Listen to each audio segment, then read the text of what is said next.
예, 오늘 마가복음 4장 1절에서 20절까지 말씀이고요.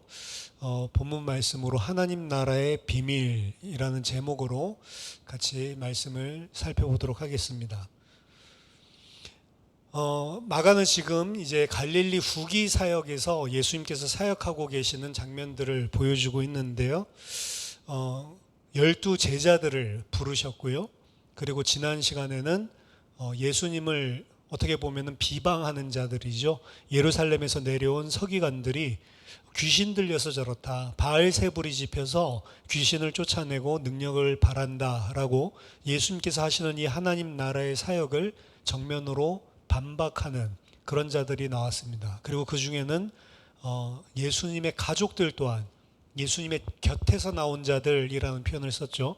예수님의 어머니와 형제들 또한 예수님이 지금 귀신 들렸나 보다라고 생각해서 예수님을 체포하기 위해서 오는 그런 장면들까지 우리가 살펴봤었죠.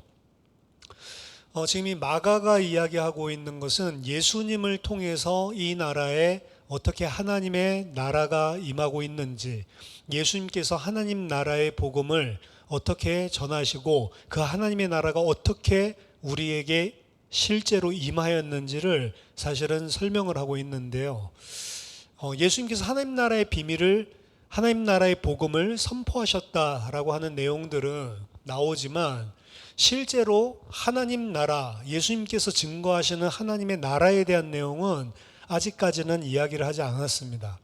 예수님께서 말씀을 가지고 하나님 나라에 대해서 가르치시고 선포하시는 장면은 나오지만 실제로 그러면 예수님이 선포한 이 하나님의 나라가 무엇인가 라고 하는 구체적인 그 내용에 대해서는 마가가 아직까지는 한 번도 마가의 입술을 통해서 설명을 하지 않았거든요. 근데 오늘 이제 4장부터 시작해서 이제 비유가, 4장 전체가 사실은 비유 내용으로 거의 다 채워져 있는데, 물론 마태복음 13장처럼 많은 비유는 아니지만, 숫자는 훨씬 적지만 그래도 마가복음 4장에서 비유가 등장하고 있습니다. 그리고 이 비유의 내용들은 마가가 이제 예수님께서 증거하는 이 복음이 예수님을 통해 시작된 이 하나님의 나라에 관한 것이 무엇인지 그 내용들을 이제 구체적으로 조금씩 설명하고 펼쳐 나가는 것입니다. 예수님께서 하나님 나라의 사역을 하시는데 과연 하나님 나라의 사역은, 가장 예수님께서 하시는 사역의 핵심은 제자들이었죠. 제자들을 부르시고 그 제자들을 부르시고 난 이후에 말씀의 사역, 그리고 그 말씀의 사역과 더불어서 하나님의 나라가 임했다라고 하는 증거로 귀신을 내쫓고 그리고 치유하는 이런 예수님의 사역들을 소개해주고 있습니다. 오늘 본문에서는 이제 그 예수님이 가지고 온 하나님 나라가 무엇인지, 예수님을 통해서 완성되어지고 성취되어질 하나님의 나라가 무엇인지 이제 제자들에게 그 실제적인 내용들을 보여주고 있습니다. 지금 4장 들어오기 전에 1장부터 3장까지의 갈릴리 초기 사역과 그리고 후기 사역의 초반부만 본다 하더라도 지난주에 살펴봤듯이 예수님의 사역을 제대로 이해하지 못하는 사람들 혹은 이해하지 못하는 것을 떠나서 적대적으로 예수님을 대적하는 사람들까지 일어나고 있습니다. 물론 예수님이 치유하시고 귀신을 내쫓는 이런 이적들을 행하셨기 때문에 수많은 무리들이 구름대처럼 몰려오고 광기 있게, 열기 있게 예수님을 찾아와서 밀치고 집에 들어와 있을 틈이 없을 정도로 많은 군중들이 모였던 것도 사실이지만, 이렇게 열렬히 반응하는 사람들 외에도 아예 관심이 없거나 혹은 예수님의 사역을 의심하거나 혹은 대적하는 이런 여러 가지 반응들이 일어나고 있는 것들을 보여주죠. 심지어는 예수님의 가족들까지도 예수님 하시는 일들을 사실은 이해하지 못했습니다. 그 하나님의 나라의 사역이 예수님의 사역을 통해서 시작되었고 임했다라고 이야기하고 있지만 거기에 따른 반응들이 각각 제각기 다양하다라고 하는 모습들이 이미 1장에서 3장까지 잘 드러나 있죠. 그래서 오늘 이 본문 또한 예수님의 친지들까지도 잘 이해하지 못하고 어떻게 보면은 적대자의 소문을 듣고 예수님 귀신 들렸다, 체포해서 붙잡아 놔야 되겠다라는 생각이 들 정도로 사실은 예수님이 가지고 온 하나님의 나라에 대해서 전혀 이해를 하지 못하는 사람들이 있었습니다. 그래서 예수님께서 이제 이들에게 오늘 비유로 이제 가르쳐 주시는데, 우리가 너무나 잘 아는 비유죠. 씨 뿌리는 자의 비유다라고 제목을 보통 잡고 있는 그런 비유인데요. 사실은 이 비유, 씨 뿌리는 자의 비유, 혹은 네 가지 땅에 떨어진 씨의 비유, 뭐 이렇게 이야기를 하는데, 이 비유 자체는 사실은 상당히 중요한 함의를 가지고 있습니다. 왜냐하면 오늘 본문 13절에 보니까 너희가 이 비유를 알지 못할진대 어떻게 모든 비유를 알겠느냐라고 이야기를 하죠. 그래서 이 비유를 이해하는 것은 이 비유 자체를 이해하는 것뿐만이 아니고 모든 비유를 이해할 수 있는, 어떻게 보면 키가 된다라고 예수님께서 이야기를 하는 겁니다. 그래서 마태복음 13장에서도 이 씨 뿌리는 자의 비유가 가장 먼저 등장을 하죠. 그리고 예수님께서 비유를 가지고 가르치시는데, 예수님 비유를 하시고 그 비유가 무슨 의미인지 예수님께서 직접 설명하신 비유는 많지가 않습니다. 근데 오늘 이 비유는 사실 예수님이 제자들에게 세밀하게 그 의미가 무엇인지를 풀어서 설명을 해주고 있는, 어떻게 보면 친절한 비유거든요. 만약에 예수님께서 풀어주시는 비유가 없이, 그리고 우리가 사전 지식이 없이 지금 예수님께서 가르치시는 이 구체적인 내용의 설교, 비유 설교를 만약에 3절부터 그리고 8절까지 딱 그 내용만 들었다라고 여러분들이 상상을 해보세요. 도대체 그 뭐 맞는 말은 맞는 말인데, 뭐 씨를 뿌리는 자가 씨를 뿌리러 가서 길가에 떨어졌더니 길가에 떨어져서 전혀 열매를 맺지 못하죠. 새가 바로 물어가 버리고, 그러겠지. 돌밭에 떨어졌더니 흙이 얕으니까 뿌려졌는데 잠시 자라나는 것 같다가 햇빛이 비추니까 말라가지고 죽어버리고, 가시떨기나무 그 밭에 떨어졌는데 자라다가 결국 가시의 기운에 막혀서 결실하지 못하고, 그리고 좋은 땅에 떨어졌더니 그 땅에 떨어진 씨가 30배, 60배, 100배로 열매 맺게 됐다. 만약에 이렇게만 설교하고 그냥 끝난다라고 생각을 해보세요. 지금 아래에 설교가 나와 있고 설교의 비유의 해석이 나와 있고, 그리고 우리들이 익히 알고 있는 거니까 쉽게 생각을 할 수 있지만, 만약에 제가 주일날 여러분 설교하는데 와가지고 그냥 3절에서 8절까지만 그냥 이야기하고 그냥 내려가 버린다. 그런데 그 설교가 처음 듣는 거다라고 생각해 보세요. 황당한 거죠, 사실은. 뭔 말을 하는 거야, 당연한 이야기를.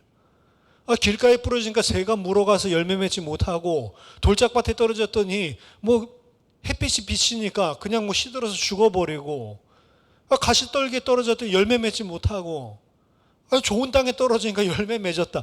이게 도대체 무슨 말이냐 말이죠. 사실은 이해할 수 있는 길이 없는 것입니다. 왜 예수님이 이러한 비유로 말씀하셨냐? 오늘 이야기하죠. 예수님이 직접 내가 비유로 이야기하는, 예수님의 설교들이 많이, 가르침들이 많이 사복음서에 보면 나와 있는데요.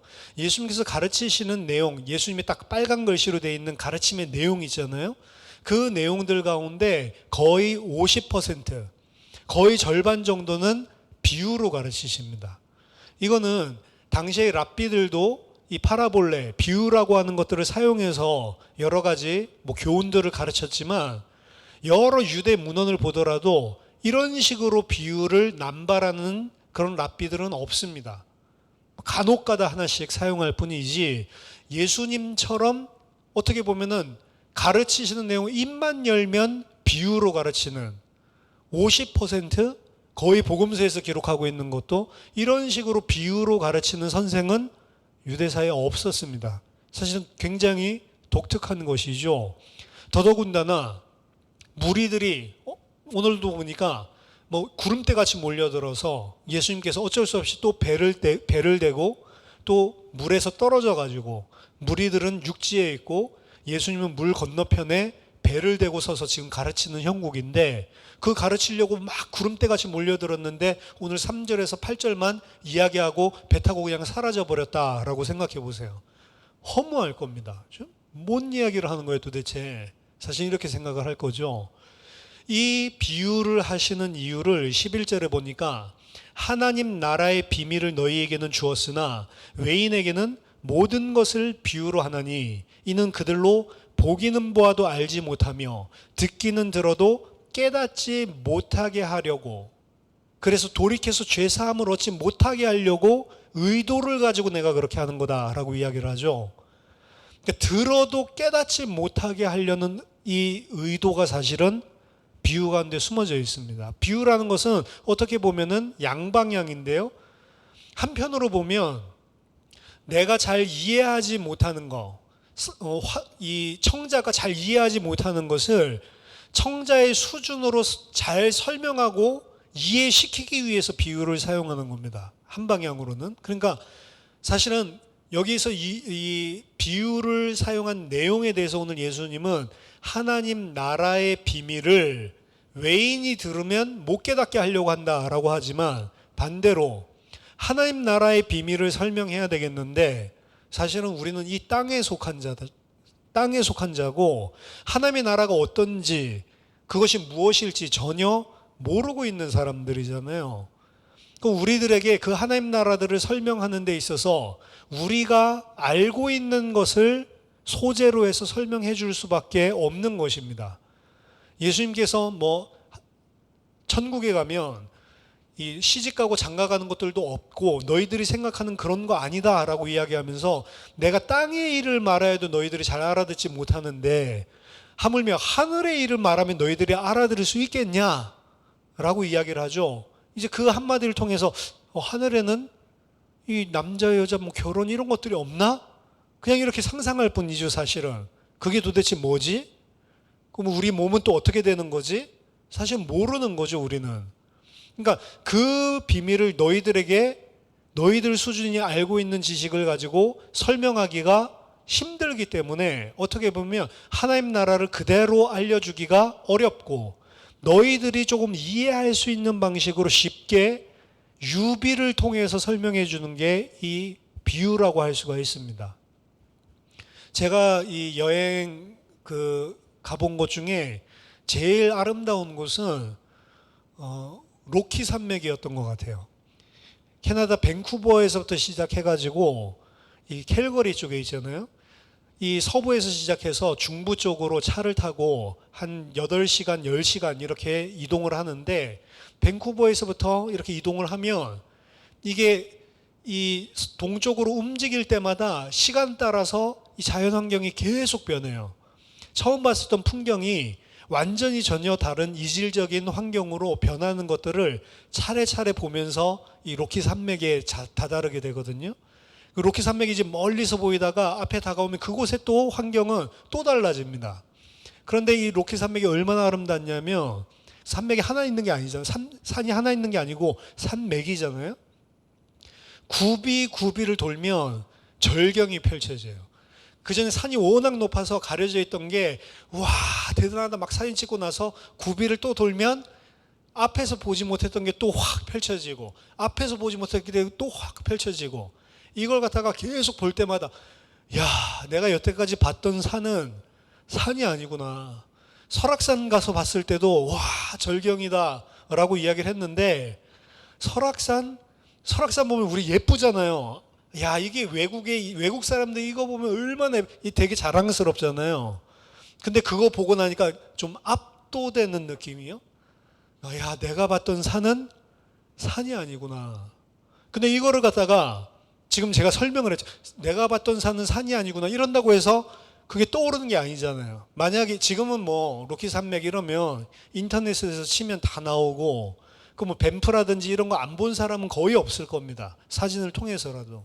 그런데 그 사진이나 영상 정보 이런 것들이 전혀 없는 상태에서 만약에 밴프라든지 아니면 그곳에 있는 절경을 설명하려고 하면 그곳에 있는 호수 막 이 파레토 호수인가요? 이런 것들 보면 완전히 에메랄드 색깔 진짜 청록색이 그런 초록색 비슷한 청록색이 쫙 펼쳐지고, 그 로키 산맥 아래에 있는 그 물들 있잖아요.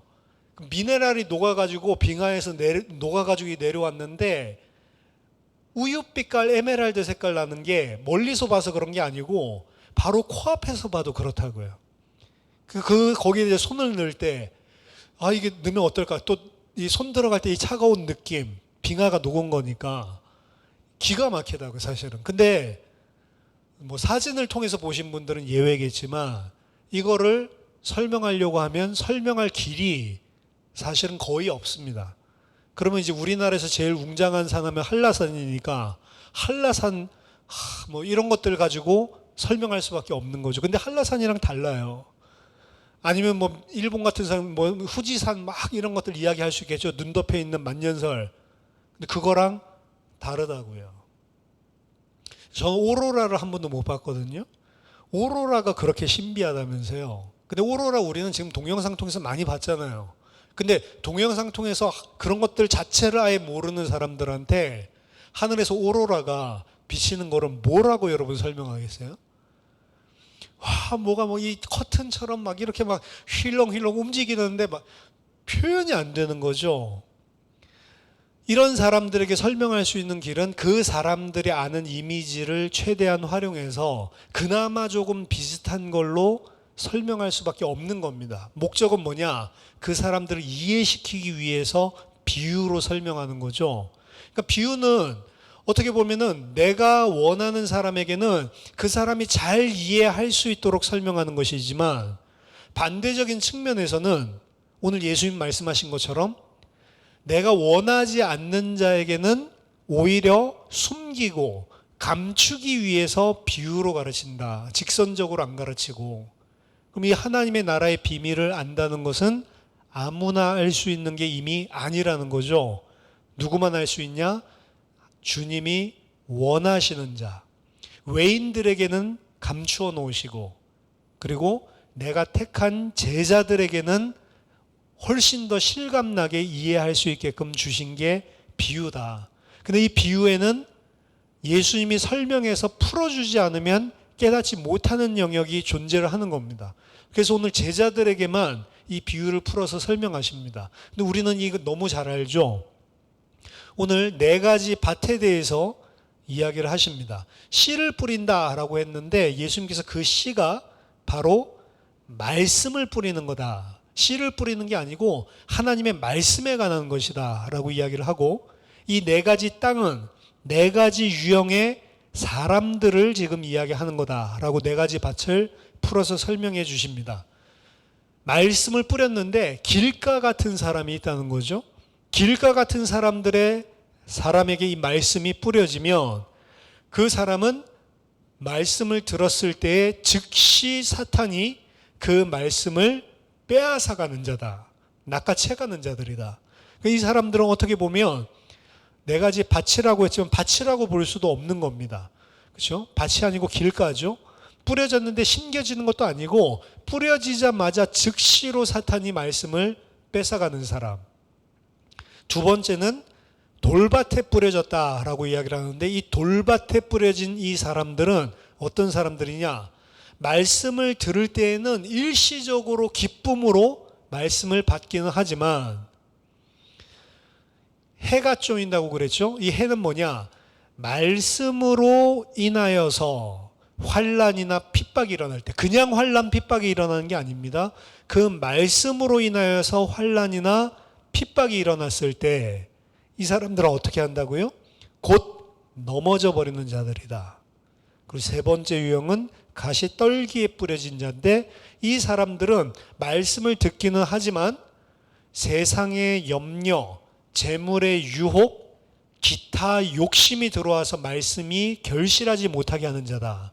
이 마태복음 버전이랑 비유해 본다면 기타 욕심이라는 건 없어요. 마태복음에는. 근데 여기는 기타 욕심까지 더 자세하게 설명하고 있죠.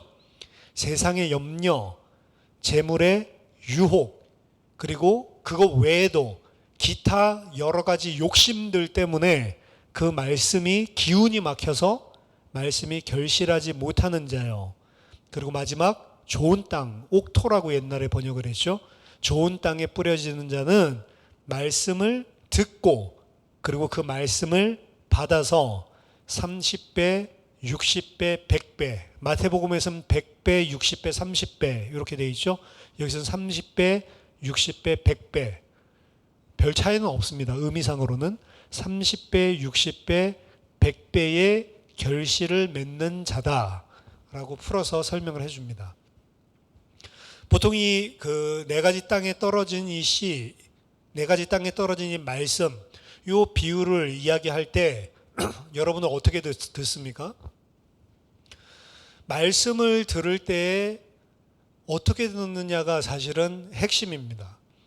누가복음 10장 26절 보면 이 서기관이 와가지고 예수님을 보고 선하신 라비어라고 이야기를 하죠. 그래서 어떻게 해야지 내가 영생을 얻을 수 있습니까? 라고 이야기하니까 예수님이 묻습니다. 율법에는 무엇이라고 적혀 있고 너는 그것을 어떻게 읽느냐? 라고 물어봅니다. 하나님의 말씀에는 뭐라고 적혀 있고 그리고 너가 그 말씀을 어떻게 받아들이고 이해하고 있냐라고 이야기하죠. 영생에 대해서 묻는데 성경은 영생에 대해서 이야기하는 책이 분명히 맞습니다. 그런데 그 영생에 대해서 이야기하고 있는 이 성경의 말씀을 너는 어떻게 읽고 있냐? 이게 이제 영생을 얻는 거의 핵심이거든요. 그때 그 서기관이 이야기하죠. 여호와 하나님을 마음과 뜻과 힘을 다해서 사랑하고 내 이웃을 내 몸과 같이 사랑하는 것입니다. 라고 이야기했더니 예수님이 잘하였다, 옳도다 라고 옳다고 이야기를 합니다. 근데 옳다라고 하고 끝나는 게 아니고 예수님께서 거기서 이야기를 하죠. 그냥 옳다라고 이야기를 하는 거에서 끝나는 게 아닙니다. 사실은 액면적으로 맞아요. 그 서기관이 본 게 틀린 게 아닙니다. 근데 만약에 그 사람이 하나님을 마음과 뜻과 힘을 다해서 사랑하고 내 이웃을 내 몸과 같이 사랑하라 라고 하는구나. 만약 그렇게 이해 안 되면 그 사람은 영생이랑 상관이 없는 거예요. 하나님의 말씀이 그 이야기를 하는 걸 맞지만 왜 율법을 주셨습니까? 하나님께서 그 하나님을 네 몸과 같이 하나님을 마음과 힘과 뜻과 모든 것을 목숨을 다해서 사랑하고 네 이웃을 네 몸과 같이 사랑하라 라고 이야기한 게 율법에서 이야기하고 있는 게 맞는데 아 그렇구나. 그럼 나는 하나님을 목숨 다해서 사랑하고 이웃을 사랑해야지. 이렇게 읽으면 영생이랑 상관이 없다고요. 왜 그 율법 주셨죠? 너가 그렇게 할 수 없는 존재임을 드러내기 위해서 사실은 그 율법을 주셨단 말이죠. 그래서 그 율법을 통해 우리를 예수 그리스도 십자가로 인도하게끔 사실은 그 말씀을 준 건데 이 서기관은 어떻게 깨닫는 거죠?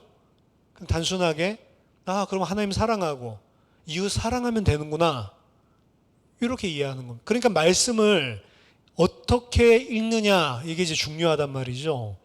오늘도 말씀입니다. 자, 근데 이 비유를 보통 우리가 어떻게 많이 설교를 듣고 이해를 하죠?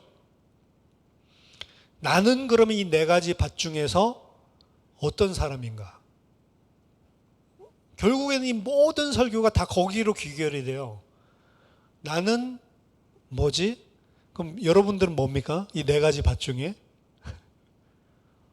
대부분은 7, 80% 기독교인이 이 네 가지 밭 중에 뭐냐라고 물으면 뭐라고 할까요?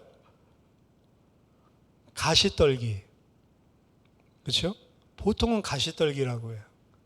나머지 20%는요? 길가라고 하는 사람 한 사람도 없습니다. 나머지 20%는 양심의 화인을 맞았든지 옥토입니다. 이렇게 이야기를 하죠. 근데 여러분 보세요. 가시떨기라고 하면 말씀이 듣기는 듣지만 결실하지 못하는 자래요. 그럼 말씀을 듣지만 결실하지 못하는 자, 이 사람은 과연 하나님 나라에 합당한 자입니까? 근데 우리는 이걸 갖다가 그냥 들으면서 나 이거냐 저거냐 이렇게 생각하고 가시떨기다 쉽게 이야기를 하는데요.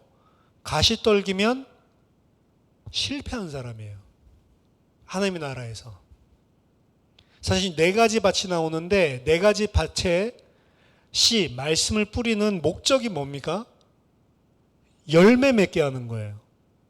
그럼 열매를 맺지 않으면 사실은 하나님의 나라가 그에게 임하지 않은 것입니다. 하나님 나라의 말씀이 그에게 실패한 거예요, 사실은. 그럼 많은 사람들이 나는 가시떨기나무입니다 라고 한 건 되게 쉬운 말이 아닙니다, 사실은. 왜냐하면 그건 나는 하나님 나라랑 관계없는 사람입니다. 나는 하나님 나라가 열매 맺지 못한 사람입니다 라는 말이에요. 근데 너무나 쉽게 그렇게 이야기를 하죠. 그러면 이 네 가지 밭을 가지고 여러분에게 너 어떤 밭이야? 라는 거를 물어보기 위해서 예수님께서 이 비유를 하신 겁니까? 만약 그렇게 우리들이 지금까지 읽고 깨달았다면, 또 그렇게 설교를 했다면 사실은 예수님께서 오늘 이 비유를 하신 거의 목적과 전혀 관계없이 이 말씀을 읽고 있는 겁니다.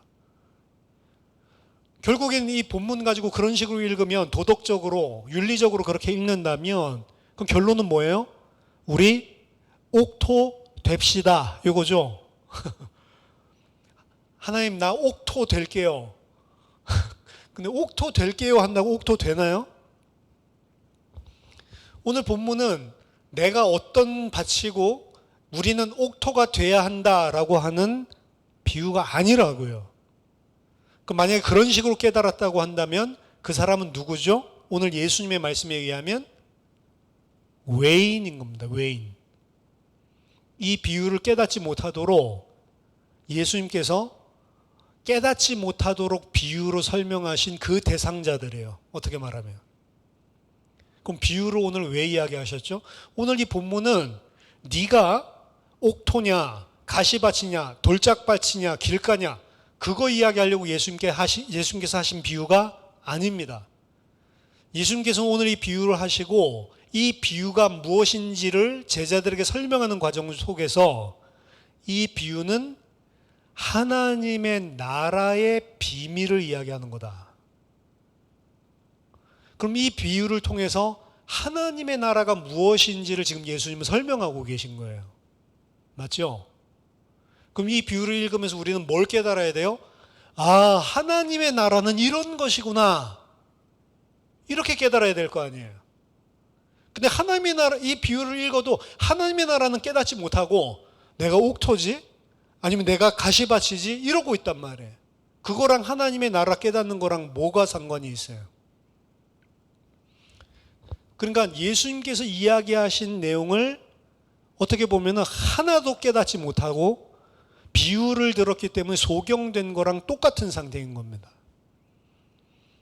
오늘 비유를 통해서 우리는 하나님의 나라가 무엇인지를 이해를 해야 되는 거고요. 두 번째는 그 하나님의 나라인데 하나님 나라의 비밀이래요. 그러니까 예수님이 이 비유를 통해서 두 가지 이야기를 하시는 겁니다. 하나님의 나라와 그 하나님 나라가 가지고 있는 비밀. 그럼 비밀이 뭐 있어요? 오늘 말씀에서 나는 가시밭이다. 이게 비밀이에요? 비밀이랑 별 상관이 없죠. 비밀이라는 단어는 사실은 좀 잘못 번역된 단어입니다. secret, 비밀. 그게 아니고 무스테리온 혹은 미스테리온이라고 읽죠. 입실론을 우리나라 사람들은 미라고 읽는데 그냥 미국 사람들 영어권에서 그냥 무라고 해서 무스테리온 혹은 미스테리온. 거기서 나온 영어 단어가 미스테리입니다. 미스테리. 하나님 나라의 미스테리. 그 하나님 나라가 무엇인지를 깨닫고 그 하나님의 나라가 가지고 있는 미스테리, 신비, 그 신비가 무엇인지를 가르치시는 게 오늘 비유입니다. 자, 그러면 하나님의 나라가 무엇이냐? 제가 하나님의 나라 설명을 많이 했죠. 그럼 여러분 하나님의 나라가 뭡니까? 가장 먼저 떠올라야 되는 하나님의 나라, 그러면 여러분 떠오르는 건 뭐죠? 하나님의 통치, 다스리심, 요거죠. 아, 그거 목사님 처음 들어보는데요? 이러면 아닙니다. 여러분 안 됩니다. 근데 마가가 이 하나님의 나라라는 단어를 쓸 때랑 그리고 예수님께서 지금 1세기에 유대인과 제자들에게 하나님의 나라라는 단어를 쓸 때에 그거는 하나님의 다스림, 통치 맞는데요. 전체 구약 성경에서 이야기하고 있는 어떻게 보면은 가장 마지막에 일어날 일, 요겁니다. 그러니까 지금 하나님의 나라가 어떻게 보면은 다 무너져 있는 상태예요. 창세기 3장부터 시작해서 하나님께서 다스리시고 통치하는 그 하나님의 어떻게 보면 나라가 인간의 죄로 반역으로 말미암아서 다 무너져 있는 게 지금 이 나라, 이 세상입니다. 하나님께서 그 하나님의 나라를 회복하기 위해서 부르신 사람이 아브라함과 그의 자손 이스라엘이죠. 그리고 그 나라와 함께 하셨는데 그 나라조차도 죄와 반역으로 인해서 다 무너지고 어떻게 보면 하나님이 그 이스라엘 백성을 버리고 떠나신 상태, 이게 말하자면 1세기 당시의 유대인의 상황이었습니다. 그리고 그게 바벨론 포로기죠. 바벨론 포로기에 하나님의 나라, 하나님의 백성이 다 무너지고 이방인에게 포로로, 그리고 예루살렘 성이 무너진 상태에서 그들이 간절히 바라던 염원, 그게 바로 하나님의 나라인데요. 그 하나님의 나라가 오면 포로기에 있었던 그 후기의 선지자들의 예언을 통해서 이들이 가지고 있었던 하나님의 나라의 이미지는 여호와께서 다시 여호와의 예루살렘으로 돌아오시고 이스라엘 백성에게 다시 찾아오시고 귀환하시고 그 하나님이 다시 영광스럽게 다스리시는 마지막 종말, 이게 하나님의 나라의 이미지입니다. 그러니까 하나님의 나라는 어떤 나라냐면 이제 더 이상 하나님을 대적하고 하나님을 거역했던 이방 민족들, 죄인들, 모든 이런 나라들이 그 하나님의 영광 앞에 무릎 꿇게 되는 날이고요. 그 영광스러운 날이 오면 이방인들도 다 그 앞에 왕이라고 시인하고 무릎 꿇을 뿐만 아니라 이방인들도 이 하나님의 도를 듣기 위해서 이제 의로운 이방인이죠. 시온으로 몰려들어서 그 말씀을 듣고 그 말씀 앞에 전적인 하나님의 주권 앞에 무릎 꿇게 되는 영광스러운 날이 바로 하나님의 나라입니다. 그래서 하나님의 통치가 임하는 거예요. 그 날이 얼마나 좋은 날이겠어요? 마치 우리나라가 일제 식민지 가운데서 우리나라가 광복의 날, 우리가 주권을 되찾고 이제 온전한 독립국가가 되고, 그리고 뭐 일본은 그냥 갔지만 그런 정도가 아니고 모든 일본이 그 앞에 무릎 꿇고 우리도 대한민국 백성이 되게 해주세요, 막 이런 형국이란 말이에요, 말하자면. 그래서 완전히 이제 하나님의 영광이 회복되어지고, 그게 이제 에덴 동산 원래 창세기 1장에 하나님이 통치하심, 이런 영광스러운 참된 안식을 찾는 날, 모든 자들이 다 무릎 꿇고 주님 앞에 예배드리는 일곱째 날, 안식의 날, 사실 그 날이 회복되는 게 하나님 나라입니다. 사실은 그 일을 위해서는 이스라엘 백성들은 우리가 먼저 회개하고 돌아와야 된다라고 했기 때문에 이 하나님의 나라를 간절히 염원하던 1세기 유대인들은 회개하는 운동들을 펼친 거예요. 그 중에 하나가 세례 요한이 펼쳤던 회개하는 세례를 베푸는 그러한 어떻게 보면 SNF파들이 했었던 이런 일들도 다 일맥상통하는 이야기죠. 바리새인들이 자기들이 일상생활들 속에서 하나님의 말씀을, 율법을 지키겠다라고 하는 것들도 다 그 날이 오기를 염원하는, 그 날을 준비하고 있는 그런 행위였습니다. 근데 이 마가복음에서 이야기하고 있는 하나님의 그 나라가 예수님, 하나님의 아들이 오심을 통해서 임했다라고 선포하고 있단 말이에요. 하나님의 나라가 임했다. 누구를 통해서? 예수님의 이 땅에 오심을 통해서. 예수님의 선포는 하나님의 나라가 임했다라고 하는 것이고, 그 하나님의 나라가 임하신 그 메시아, 하나님의 나라를 가지고 오는 메시아, 왕이 누구냐? 예수님이라는 사실을 가장 먼저 알아본 인물이 누구냐면 마가복음에서도 세례 요한입니다. 왜냐하면 이미 예수님 오시기 전부터 하나님으로부터 지시하심을 받고 기다리고 있었어요. 세례를 줄 때 성령이 임하는 자가 있는데 그 사람이 메시아다라는 것을 이미 세례 요한은 알고 있었죠. 그래서 예수님께 세례도 주잖아요. 근데 세례 요한이 투옥되고 난 이후에 흔들리는 장면도 성경은 묘사하고 있습니다. 제자들을 보내서 물어보죠. 진짜로 온다고 하는 이가 당신입니까? 아니면 다른 사람을 기다려야 됩니까? 이건 세례 요한이 투옥되고 난 이후에 심상치 않은 분위기를 감지하고 내가 여기서 죽을 수도 있겠구나라고 생각을 하고 있을 때에 사실은 제자들을 보내서 물어본 겁니다. 예수 선생님, 당신이 그 사람입니까? 아니면 다른 사람을 기다려야 됩니까? 라고 물어봤다고요. 그 말은 무슨 말이죠? 세례 요한이 가지고 있었던 하나님 나라가 오면 발생하는 그 영광스러운 일들, 이게 예수님이 왔는데, 성령을 부어주시는 하나님의 아들이 왔는데 하나도 일어나고 있지 않다는 거죠.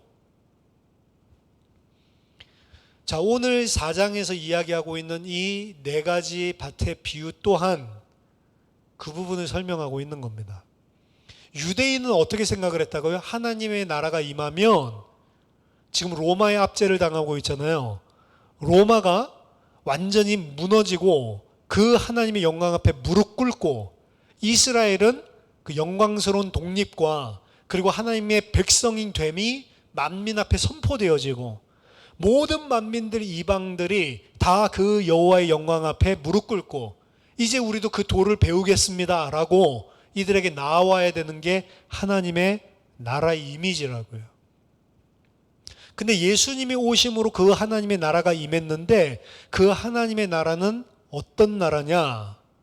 이미 1장에서 3장에서 보여줬지만 그 나라가 왔을 때 열렬하게 환영하는 사람들도 있었지만, 그 나라가 왔는지 안 왔는지 아예 의식조차 못하는 사람들도 있었고, 그 나라를 대적하고 의심쩍어 여기고 반대하는 사람들까지 있었다고요. 이러한 그림은 구약에 없습니다. 구약에서 이야기하고 있는 하나님의 나라는 이런 그림이 없어요.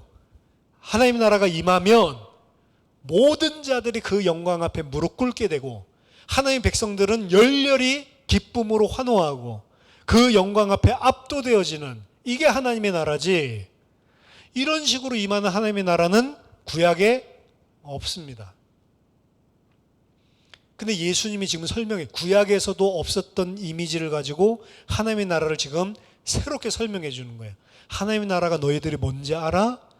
하나님 나라가 임하면 너희들이 생각하는 것처럼 만민이 다 그 앞에 무릎 꿇게 되고 모든 백성들이 열렬하게 환호하면서 주님을 바라보는 게 아니고, 어떻다고요? 길가에 뿌려진 것처럼 아무런 관심 없는 사람들도 있고, 돌짝밭에 뿌려진 것처럼 일시적으로 기쁨으로 받지만 그 말씀으로 인하여서 환난이나 박해가 일어나면 져버리는 사람도 있고, 하나님의 말씀이 뿌려졌지만, 하나님의 나라가 임했지만 자기 자신의 재물과 기타 욕심들 때문에 전혀 하나님의 나라가 왔을 때 나타나야 될 열매가 결실치 못하는 사람들도 있고, 그리고 좋은 밭처럼 그 말씀이 떨어졌을 때 30배, 60배, 100배의 열매를 맺는 사람도 있고, 이게 하나님의 나라야, 이렇게 설명해 주는 거예요. 전혀 유대인들에게는 없었던 쇼킹한 이야기입니다, 사실은. 그래서 이게 비밀스러운 거예요. 신비라는 거예요. 하나님의 나라가 임하면 이런 일이 이루어질 수는 없는 겁니다. 1세기 유대인들의 그림에 있어서. 그래서 예수님께서 하시는 사역들을 보면 이러한 사람들이 많이 일어났어요. 그러니까 하나님의 나라에 있어서 이 비밀, 미스테리, 첫 번째는 뭐냐면, 이 하나님의 나라가 임했는데 그 하나님의 나라를 전혀 받아들이지 못하고 관심도 없고 오히려 대적하고, 그리고 하나님의 나라를 일시적으로는 좋아하지만 박해가 일어나면 떠나기도 하고 이렇다는 거예요. 근데 이게 예수님의 사역들 동안, 예수님이 이 나라에, 이 땅에 하나님의 나라를 가지고 온, 사실은 그 말씀이 땅에 뿌려졌다라고 하는데 그 말씀이 예수님이잖아요. 예수님이 말씀이잖아요. 예수님이 이 땅에 뿌려졌는데, 그러면서 하나님의 나라가 도래했는데 사람들의 반응이랑 똑같은 겁니다. 예수님의 3년 공생의 사역을 통해서 길거와 같은 사람들이 한두 명이 아니고 많았어요. 그럼 길거와 같은 사람들이 어떤 사람들이죠? 여기에 이제 또 비밀이 있는 겁니다. 신비가 있는 거예요. 하나님의 나라가 예수님을 통해서 이 땅에 임했는데 길거와 같은 사람들은 누구였냐면, 안 그런 사람도 있었지만 사실은 하나님의 나라가 임하면 가장 먼저 깨닫고 환영하고 열렬하게 반응해야 될 사람들이 길거와 같은 사람들이었어요. 이방인들이 그렇다는 건 비밀이 아닙니다. 이방인들이 그랬다는 건 당연한 반응인데, 하나님의 나라가 임했는데 가장 잘 깨달아야 될 사람이 누구죠? 서기관, 바리새인, 종교 지도자들입니다. 말하자면 이 사람들이 그 누구보다도 정확하게 알아보고 가장 환영해야 될 사람인데, 예수님의 공생의 사역을 보면 서기관, 바리새인, 그리고 종교 지도자, 유대 지도자들이 가장 못 깨닫고요, 가장 관심 없고요, 예수님 관심 있어서 따라다닌 바리새인도 있었지만 대부분은 아예 좀 뭐 갈릴리에서 저런 게 나타날 수가 있어? 말도 안 된다고 생각하고 아예 눈길조차 두지도 않습니다. 사실은 이게 사실은 비밀인 거예요. 가장 먼저 깨달아야 될 사람들 못 깨닫는 겁니다. 그리고 민족으로 치자면 유대인이 가장 먼저 깨달아야 될 건데 오히려 누가 깨닫냐면 이방인이 깨닫는 거예요. 그래서 마가복음 제가 이야기했죠. 예수님이 하나님의 아들이다라고 하는 게 이 복음의 내용인데, 그 사실을 깨달은 고백하는 사람은 이방인 한 사람밖에 없다고 했잖아요. 백부장. 그러니까 이게 미스테리온인 겁니다. 그래서 예수님의 사역에 있어서 길가와 같은 사람들이 많이 있었습니다. 그럼 돌짝밭 같은 사람들 많이 있죠. 돌짝밭 같은 사람들은 누굴까요? 가장 가깝게는 예수님의 제자들 또한 돌짝밭 같은 사람들이었습니다. 대표적인 인물로 베드로를 이야기하는 거죠. 베드로가 일시적으로 이 말씀에 기쁨으로 반응을 했고 3년 반 동이나 3년 반이라는 기간 동안 자기 모든 것을 다, 배를 다 뒤로 하고 예수님을 쫓아갔어요. 그렇죠? 말씀을 분명히 기쁨으로 받아들인 거죠. 하지만 예수님께서 십자가에 달릴 때의 모습을 보면 예수님께서 고난당하실 때 이 베드로는 예수님을 3번 부인합니다. 그것도 누구에게 비유한다고 이야기하죠? 계집종. 그렇죠? 계집종의 이 질문. 너도 저 사람과 함께 있었던 사람 아니냐? 모르는 사람이다. 나중에 여자가 뭐라고, 맞는데 갈릴리 사투리 쓰는 거 보니까 너도 저 당이랑 똑같은 거 아니냐? 왜 근데 이렇게 두려워했을까요? 베드로뿐만이 아닙니다. 예수님께서 나귀를 타고 예루살렘 성에 입성했을 때 사람들이 몰려 나와서 이 종려나무 가지를 들고 호산나 다윗의 자손이여, 그렇죠? 여호와의 이름으로 오시는 이여, 열렬하게 환영하는 모습을 보여주고 있습니다. 그 모습을 쳐다보고 바리새인들마저도 봐라, 이제 아무 소용없다, 온 천하가 예수를 따르는구나 라고 고백할 만큼, 사실은 구름대와 같은 사람들이 예루살렘에서 예수님의 입성을 왕의 입성으로 받아들였다고요. 이 종려나무를 가지를 들고 흔드는 이 행위 자체가 왕의 입성을 환영하는 상징적인 의미를 담고 있습니다. 그래서 마카비가 예루살렘을 탈환하고 성전을 탈환하고 입성할 때 사람들이 나와서 어떻게 했다고요? 종려나무 가지를 들고 호산나, 호산나. 똑같은 것들이 예수님 오시기 전에 BC 2세기 때 일어났던 사건이라고요. 그리고 이 종교 지도자들이 모여서 주다스 마카비죠. 이 사람이 바로 메시아다라고 메시아 선포식까지 했다고요. 예수님 오실 때 똑같이 예루살렘에 있는 수많은 군중들이 나와서 호산나 다윗의 자손이요, 자기 겉옷을 펴가지고 이 길바닥에 펼치면서 왕으로 받아들였다고요. 근데 단 며칠밖에 지나지 않은 약 5일 후에 이 사람들이, 예루살렘에 있는 모든 사람들이 다 예수님을 뭐라고 해요? 십자가에 못 박아 죽이라 라고 어떻게 보면 완전히 쌩을 깝니다. 환영했던 인파들 중에 한 사람도 그 예수를 못 박아 죽이라고 하는 사람 중에 없었을 것 같습니까? 저는 한 사람도 없었을, 그게 아니고 그 사람들 중에 대부분은 그 예수를 못 박아 죽이라는 군중 가운데 완전히 마음이 뒤바뀌어서 합류해서 외치고 있었을 것이다. 왜 그렇게 할까요? 예수님은 죄목이 로마에 대항해서 로마의 반항군으로 유대의 독립을 위한 반역죄를 지은 정치범입니다.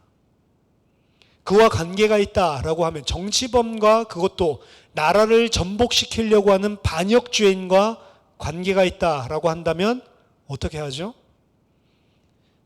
당연히 우리나라도 그렇지만 구족을 멸하고요, 씨를 멸하고요, 이 사람과 관계된 사람, 이 사람만 우두머리만 죽이는 게 아니에요. 관계된 그 사람들 전부 다 똑같은 사형입니다. 그러니까 얽히기가 싫은 거예요. 이 말씀으로 인하여서 환난이나 박해가 일어나면 어떻게 한다고요? 즉시 그 말씀을 저버리는 사람들이죠. 예수님의 사역에 일어났던, 예수님이 가지고 온 하나님의 나라에 일어났던 반응입니다. 그리고 세 번째로 가시떨기. 예수님을 그렇게 따라 나왔었던 제자들도 마찬가지였죠. 한 자리 해먹으려고. 그리고 예수님이 오병이어 기적을 펼쳤을 때 그 따라왔던 수많은 사람들, 왜 따라왔고 왜 예수님을 버리고 떠났습니까? 빵 때문에 그랬어요. 빵 때문에. 빵 줄 줄 알고 따라왔더니 뭐 자기 몸을 먹으라, 저거 어떻게 먹어? 식인종도 아니고. 말씀을 알아들을 수 없으니까 어렵도다 이 말은, 이러면서 전부 다 떠나버리죠. 그리고 부자 청년, 가장 대표적인 인물이죠. 예수님을 따르고 싶었어요. 예수님이 진짜로 하나님이 이 땅에 지금 보내신 선지자적인 일을 하고 있는, 어쩌면 저분이 메시아인 것 같다라는 생각 때문에 따르려고 했습니다. 근데 예수님이 네 모든 재물을 다 가난한 자에게 나눠주고 너는 나를 쫓으라 라고 했을 때 심히 근심하며 놓을 수 없는 거죠. 세상 재물과 기타 욕심 때문에 결실을 맺지 못하는 모습. 부자 청년 보여주고 있지만 많은 사람들이 사실은 예수님을 이것 때문에 따라 나서지 못했을 겁니다. 주여 나로 하여금 가족들과 작별하고 오게 하십시오. 주여 나로 하여금 아버지 장사만 치르고 오게 하십시오. 근데 거기에 대해서 예수님께서 매몰차게 거절했거든요. 나를 따르려면 죽은 자로 하여금 죽은 자 장사 지내게 하고 너는 나를 따라와라. 하나님의 나라에 일하는 자는 쟁기를 들고 뒤를 돌아보는 자는 합당하지가 않다. 그런 것들 때문에 못 따라 나서는 거죠. 말하자면 예수님을 따라오려고 하는데 여우도 굴이 있고 새도 보금자리 있지만 인자는 머리 둘 곳이 없는 거다. 머리 둘 곳 생각하려면 따라 나올 생각을 하지 말라는 거죠. 이 말을 듣고 반응해서 따라 나서려다가 포기한 사람들 이야기는 구체적으로 나오지 않지만 많은 사람들은 가시떨기로 사실은 반응했으면 알 수가 있습니다. 그냥 이야기가 아니고 예수님의 사역들 동안 일어났던 사람들, 이미 1장에서 3장에도 일어나고 있는 그러한 밭들의 이야기인 거예요.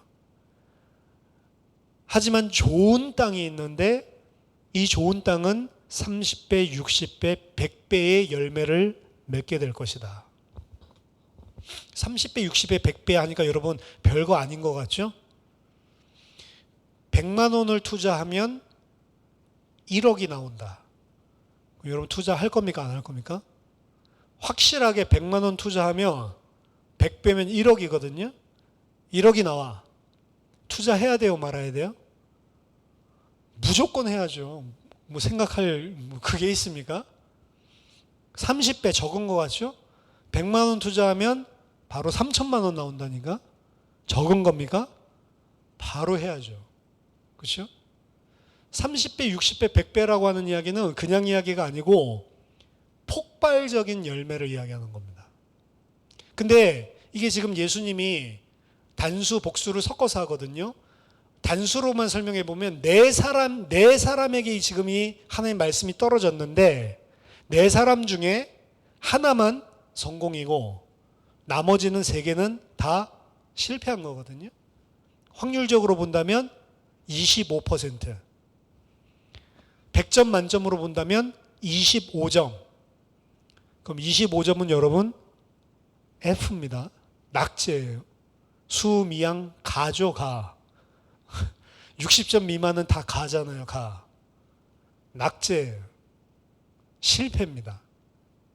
그럼 하나님의 나라가 비밀인데 어떻게 보이냐? 사람들의 눈에는 낙제, 실패로 보인다는 거예요. 대부분의 사람들은 이 하나님의 나라의 열매를 맺지 못하고 액면적으로 본다면 실패하는 것이 하나님의 나라라는 겁니다. 그리고 예수님께서 이 땅에서 펼치시는 이 하나님 나라의 사역이 마가복음 16장에 가면 실패로 끝나는 거예요. 15장. 십자가로. 모든 사람들의 눈에 실패하는 것들로 액면적으로는 보여질 수밖에 없는 게 하나님의 나라다. 근데 좋은 땅에 떨어지면 실패한 것 같이 보이는 그 씨 하나가 폭발적인 열매를 맺고 나올 거다. 자, 그러면 예수님의 사역 가운데 좋은 밭은 누굴까요? 예수님의 복음서 사역 중에 좋은 밭은 예수님의 십자가 마지막까지 끝까지 그 곁을 떠나지 않고 끝까지 예수님 곁을 지켰던 사람은 여자들이었습니다. 여자는 유대사에서 인정받지 못했습니다. 투표권이 없어요. 무엇을 자기 이름으로 소유할 수 있는 것도 없습니다. 사람 취급을 거의 못 받았다고 보면 맞는데 이러한 여자들, 그리고 예수님을 따랐던 여자들 중에는 창녀, 그렇죠? 귀신 들렸던 자, 그리고 예수님이 부르신 제자들 가운데 마태뿐만이 아니고요, 레위뿐만이 아니고 수많은 세리들. 사실 예수님을 따르고 배반하지 않은 모습으로, 심지어 제자들마저도 잠시 배반하는 모습으로 보여지고 있지만 배반하지 않는 모습으로 지나간 인물들은 창녀나 여자나 세리나 죄인들, 어떻게 보면 하나님 나라에 가장 적합하지 않은 인물들이었습니다. 저 사람만큼은 하나님 나라에 들어올 수 없는 자들이다라고 생각했던 사람들, 연약한 자들, 사회적인 약자들. 근데 이 사람들에게 씨가 심겨지니까, 말씀이 들어가니까 이 사람들을 통해서 30배, 60배, 100배 폭발적인 역사가. 예수님 돌아가시고 부활하시고 나서 제자들 120문도가 모였는데 그 120문도는 말하자면 좋은 밭이지만 세상 사람들이 볼 때에는 어떤 밭이죠? 사실 실패한 것 같은 사람들이란 말이에요. 갈릴리 출신이 대부분입니다. 갈릴리는 빈곤율 85%. 빈곤율도 그냥 빈곤율이 아니고요, 극빈곤율. 하루에 밥도 제대로 먹지 못하는, 끼니도 제대로 때우지 못하는 빈곤한 사람들. 이 사람들이 대부분이거든요. 모여있는 사람들의 면면을 살펴보면 아무것도 아닌 사람들, 실패한 것 같은 그런 제자를 남겨두고, 몇 명 남겨두고 예수님은 떠나가셨지만 그 하나님의 나라가 그들 속에, 말씀이 그들 속에 심어지니까 사도행전에 30배, 60배, 100배 폭발적인 하나님의 능력이 나타나는 것을 보여주고 있습니다. 그게 하나님 나라의 비밀이다. 가장 안 받을 것 같은 사람들, 그래서 무시받았던 사람들, 소외당하는 사람들, 가장 겉으로 봤을 때는 연약한 교회. 그런데 그 연약한 자들을 통해서 그들에게 진짜 하나님의 나라가 임하니까 30배, 60배, 100배 폭발적인 능력이 나타났다는 거죠. 그리고 그 열매들이 무엇인지, 그 말씀이 어떻게 열매 맺는지 사도행전은 우리에게 분명하게 보여주고 있습니다. 로마를 뒤집어 버리죠. 말이 안 되는 겁니다. 300년 만에 로마를 뒤집는다. 말이야 쉬운데 불가능한 거예요. 어떻게 보면. 그것도 로마가 좋은 반응도 아니었잖아요. 나중에 가서는 완전히 전격적으로 탄압까지 했는데도 결국에는 열매가 맺어져서 다 잡아먹는 거죠. 말도 안 되는 하나님의 나라의 능력이 사실은 증거로 나타납니다.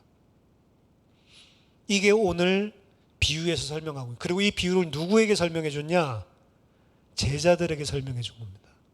자, 결국에는 이 예수님 하나님 나라의 사역의 핵심은 제자인데요. 제자들에게 이 하나님의 나라를 너희들이 알아야 된다라고 이야기를 하는 겁니다. 말하자면. 그럼 우리들은 누구죠? 제자들은? 지금 예수님이 살아있을 때 예수님 자체가 말씀이고 예수님이 하나님 나라를 선포하는 그 말씀을 심는, 씨 뿌리는 자로 말씀을 뿌리고 있습니다. 근데 예수님이 가시고 나면 그 씨 뿌리는, 말씀을 뿌리는 사역을 누가 해야 되죠? 제자가 해야 된다는 겁니다. 그 제자는 예수님의 12제자들 120 문도이기도 하지만 우리도 마찬가지예요. 우리도 제자, 그리스도의 사람이라면 뭐 해야 되는 사람이죠? 말씀을 뿌려야 되는 사람들입니다. 그렇죠? 말씀 뿌리는 사역을 우리에게 맡겨놓으셨는데 그 말씀 뿌리는 사역을 하는 우리에게 이 비밀을 알라는 거예요. 뭐 알라는 거죠? 세상 사람들이 생각하는 것처럼 유력한 사람들, 네 생각에 이 말씀 받으면 잘 될 것 같은 사람들, 그게 기준이 아니라는 겁니다. 하나님께서 정해놓으신 옥토는 너가 생각하는 거랑 다를 수 있다는 거예요. 그리고 이 말씀을 뿌릴 때 절대로 그 말씀 사역은 확률적으로 봤을 때 성공적이지도 않다는 겁니다. 25점짜리, 25점짜리. 여러분 나가서 복음 전해 보셨죠? 말씀을 잘 받던 거예요? 안 받는다고요. 씨알도 안 먹혀. 그렇죠? 거의 그냥 길가 같은. 그러니까 말씀을 갖다가 진짜로 전해보면, 나가서 전도를 해보면 말씀 안 받는 사람이 대부분입니다, 사실은. 그런데 그때 뭘 기억하라고요? 예수님이 씨 뿌리는 비유를 기억하라. 결국에 우리도 말씀 전하는 사역을 해야 됩니다. 우리 자신이 제자가 되는 거, 그 제자가 됨과 동시에 결국에는 우리를 통해서 하나님은 이 땅에 12제자뿐만 아니고 우리를 통해서도 말씀을 뿌리는 하나님 나라의 일을 우리를 통해서 하신다고요. 이게 따로따로가 아닙니다. 누구나 정해진 게 아니고 목사만 하는 게 아니고 모든 하나님의 백성들, 제자들을 통해 하나님은 이 세상에 말씀을 뿌리는 사역을 하는데, 기억해라. 말씀 뿌릴 때 안 받는 사람들이 훨씬 더 많다는 거죠. 그리고 내가 생각할 때 받을 것 같다라는 사람, 그 사람이 말씀을 안 받을 수 있을 가능성도 많다는 거죠. 내 생각으로 하는 게 아니라는 거죠. 오히려 말씀 안 받을 것 같은 사람에게 이 말씀이 심어졌는데, 근데 이 말씀 심는다, 전도 이렇게 하니까 나가서 어떻게 복음 전하지, 이 생각부터 먼저 하시는데, 사실 우리들은 지금 우리의 삶을 통해서 계속 말씀을 심고 있다는 사실 여러분들이 명심해야 됩니다. 기독교인들 말은 잘한다. 그럼 그거는 기독교인들이 전하는 말씀 그거 말고 기독교인들의 삶을 통한 말씀이 심어진 거예요, 이미. 하나님 나라의 말씀을 심지 않고 기독교인은 잘한다, 이상한 말씀을 뿌리고 있는 거죠, 말하자면. 내가 결국에 이 땅에 살아가는 삶들을 통해 예수님의 삶을 통해서 생애를 통해서 말씀을 심으셨듯이 우리들의 삶을 통해서 말씀을 어떻게 보면 나가서 전도를 하지 않아도 그 나가서 전도하는 거 중요합니다. 그리고 그걸 해야 됩니다. 결국에는. 근데 나가서 전도하지 않더라도 내 삶을 통해 말씀을 뿌리고 있다. 이 생각을 여러분 항상 하셔야 됩니다. 그 말씀을 뿌린 것들이 결국에는 그 사람들 속에 심어지는 거예요. 다른 말씀이 심어졌는데 나를 통해서.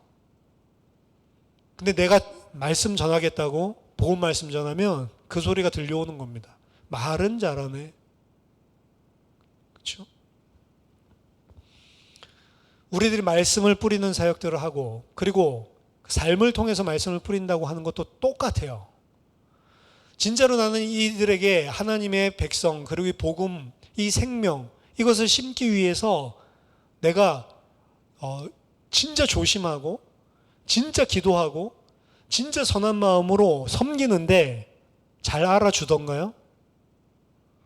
못 알아줘요.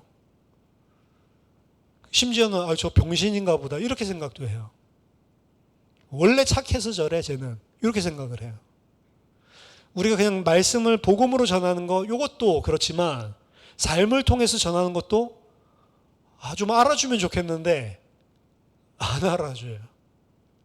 근데 그럴 때 낙심하지 말라는 거. 그게 원래 하나님 나라가 이 땅에 임할 때 당연하게 일어나는 반응들이다. 예수님도 그렇게 살았잖아요. 예수님도 엄청난 열매가 맺어질 줄 알았는데 사실은 예수님 돌아가실 때 제대로 된 열매가 하나도 없는 것 같이 보였다고요. 근데 그 심어놓은 씨가 성령이 그곳에 역사해버리니까 30배, 60배, 100배 폭발적인 능력으로 열매 맺어서 자랐다고요. 이게 오늘 씨 뿌리는 뷰의 하나님 나라의 비밀입니다. 여러분 옥토냐 아니냐 그거 이야기하는 게 아니라고요. 제자들에게 이게 바로 하나님의 나라고 이게 하나님 나라가 가지고 있는 신비다. 제자들 양육을 하고 계신 겁니다. 저 여러분들이 오늘 이 씨 뿌리는 자의 비유를 통해서 하나님의 나라의 비밀을, 신비를 알 뿐만 아니라 이제 우리 교회가 예수님께서 그 씨 뿌리는 그 일을 맡기신 동역자요. 예수님의 제자로 부르신 게 우리 자신입니다. 하나님 내가 이 땅에 사는 동안 씨 뿌리는 자, 다른 것이 뿌리지 않고 하나님의 말씀을 뿌리는 자로 살게 하옵소서. 저와 여러분이 우리 예수생명교회가 그 제자의 응답을 반드시 받게 되는 은혜가 있기를 예수 그리스도 이름으로 축원합니다. 기도하겠습니다. 살아계신 하나님 아버지 은혜를 감사드립니다. 오늘 예수님의 비유를 통해서 하나님의 나라가 무엇이며 그 하나님의 나라의 신비가 무엇인지를 바르게 알게 하시고 그 하나님의 나라의 백성으로 하나님의 나라를 심고 뿌리는 제자가 될 수 있도록 은혜를 허락해 주시옵소서. 살아계신 주 예수 그리스도 이름으로 기도하옵나이다. 아멘.